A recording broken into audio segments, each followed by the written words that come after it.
Então, né, meninos, nós vamos começar aí com o último vídeo da explicação desse conteúdo, né? O vídeo onde a gente conclui a explicação daquele texto que eu enviei para vocês. Vamos aí, então, dar sequência à explicação do conteúdo. Só revendo aqui para uma última vez. Nós vimos lá no primeiro vídeo sobre o átomo. Nós vimos que o átomo, ele apresenta duas regiões distintas, né? Um núcleo e uma eletrosfera. Dentro desse átomo, nós conseguimos ver a presença de três partículas. Os prótons, que apresentam carga positiva, os nêutrons, que não apresentam carga. Prótons e nêutrons ficam dentro do núcleo, lá no centro do meu átomo. Em torno do meu núcleo, girando, se movimentando na eletrosfera, nós encontramos os elétrons, que apresentam carga negativa. E é o movimento desses elétrons de um átomo para o outro que permite o meu átomo adquirir carga. Nós vimos também ainda no vídeo 1 que nós podemos ter corpos neutros. Esses corpos que se encontram neutro são corpos que apresentam o número de prótons igual ao número de elétrons. Toda vez que o número de próton for igual ao número de elétron, meu corpo se encontra neutro.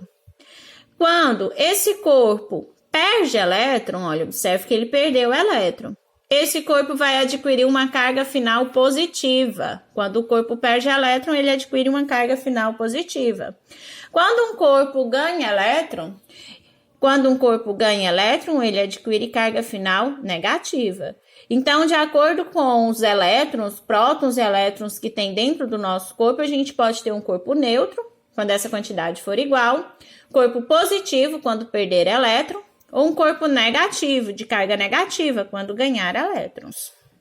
Nós vimos no vídeo 2 sobre a interação entre as cargas elétricas. Nós vimos aí que os opostos se atraem. Então, quando eu coloco dois corpos com cargas opostas próximos uns dos outros, nós temos aí uma força de atração. Quando a gente coloca dois corpos de mesma carga próximos uns dos outros, nós temos aí uma força de repulsão. Cada um vai para um lado diferente. Quando a gente põe dois corpos com cargas iguais próximos uns dos outros, nós temos uma força de repulsão. Cada um vai para um lado diferente. Então, isso aí a gente viu na aula 2. E hoje, para concluir, nós vamos ver sobre os condutores isolantes elétricos. O primeiro a falar de condutores isolantes elétricos foi Stephen Gray. Ele provou a existência de materiais que conduzem a eletricidade com maior e menor eficácia. E os denominou de condutores, aqueles que conduzem com maior eficácia, e isolantes, aqueles que conduzem com menor eficácia.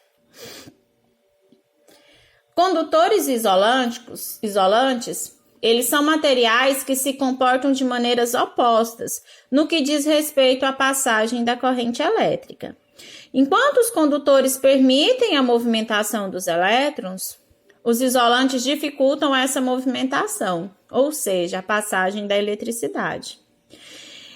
A condução da corrente elétrica tem a ver com os elétrons livres. Se um corpo apresenta elétron livre, esse corpo ele consegue liberar o seu elétron para o outro átomo, que vai para o outro, e assim consegue conduzir a corrente elétrica. Porque assim como esse elétron vai sair daqui e vai para o outro, o elétron de um outro átomo vai entrar aqui, criando assim uma condução de corrente elétrica. Os condutores são meios onde as cargas se deslocam com grande facilidade.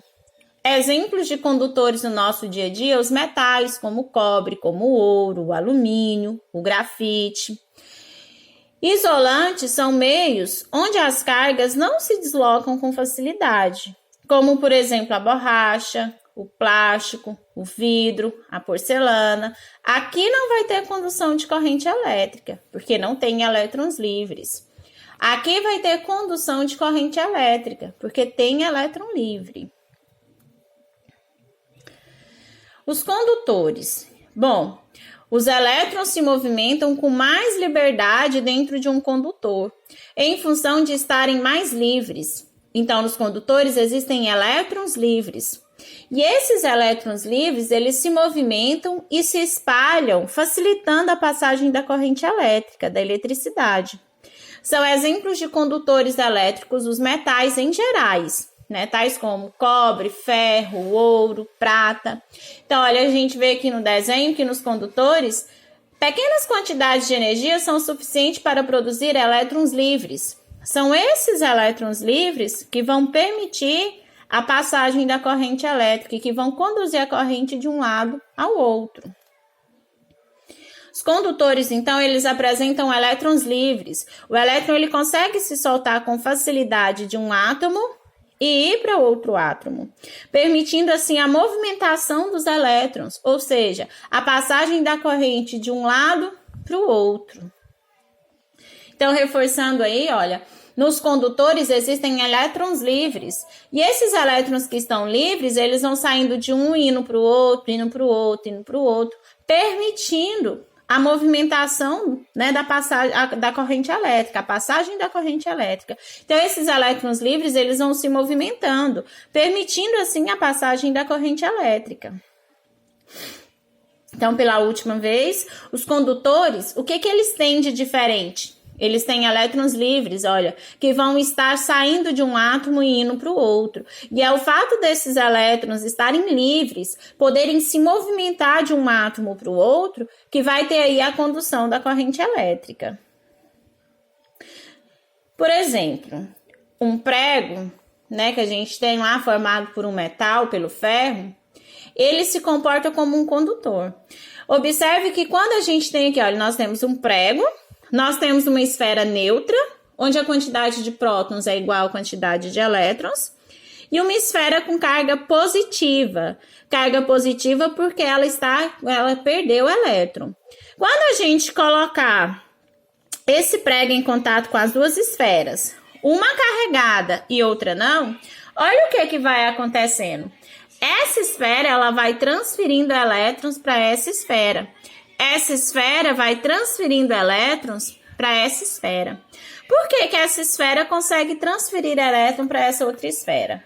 Ela consegue transferir elétrons através do metal, porque lá no metal nós temos a presença de elétrons livres que permitem a condução da corrente elétrica.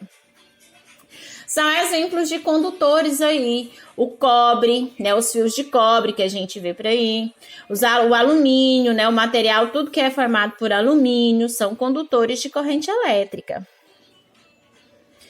Vamos agora falar um pouquinho dos isolantes.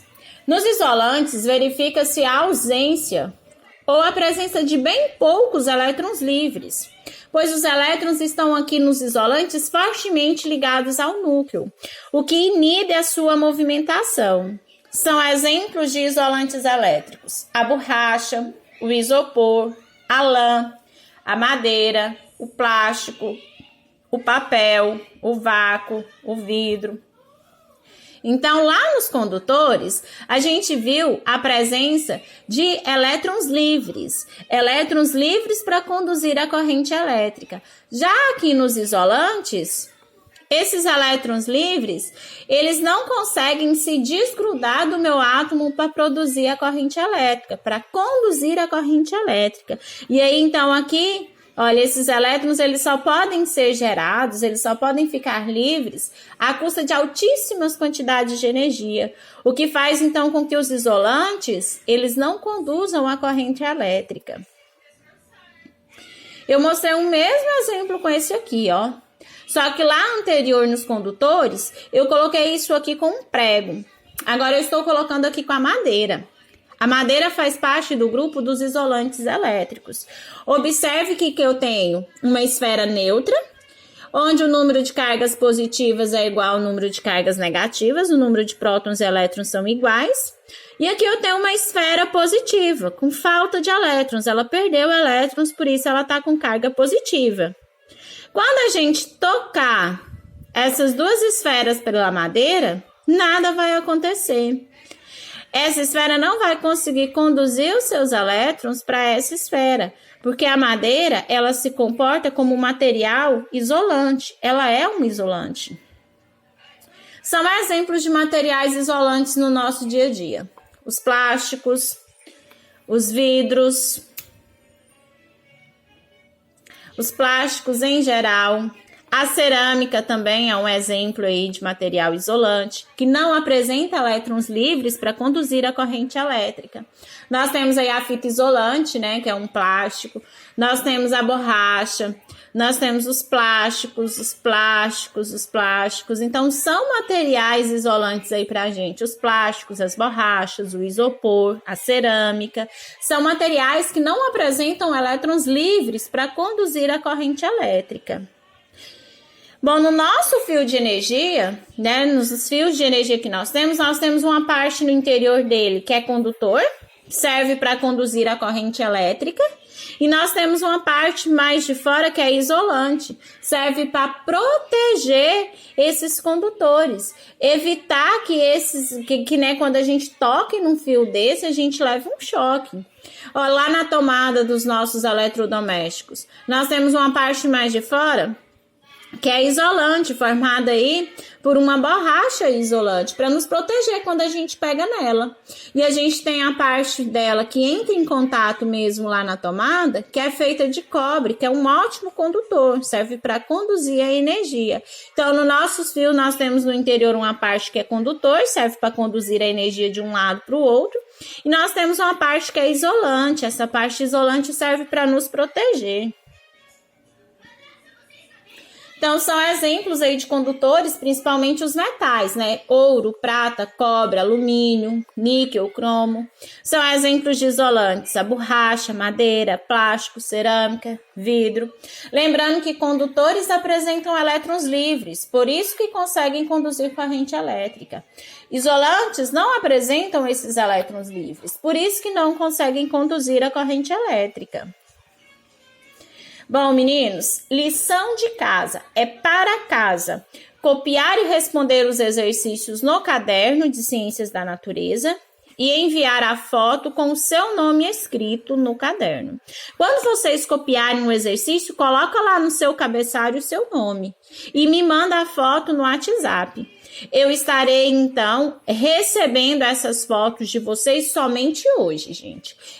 Copiem, respondam no WhatsApp, né? Copiem, respondam no caderno de vocês e me enviem pelo WhatsApp. Gente, valeu, até mais.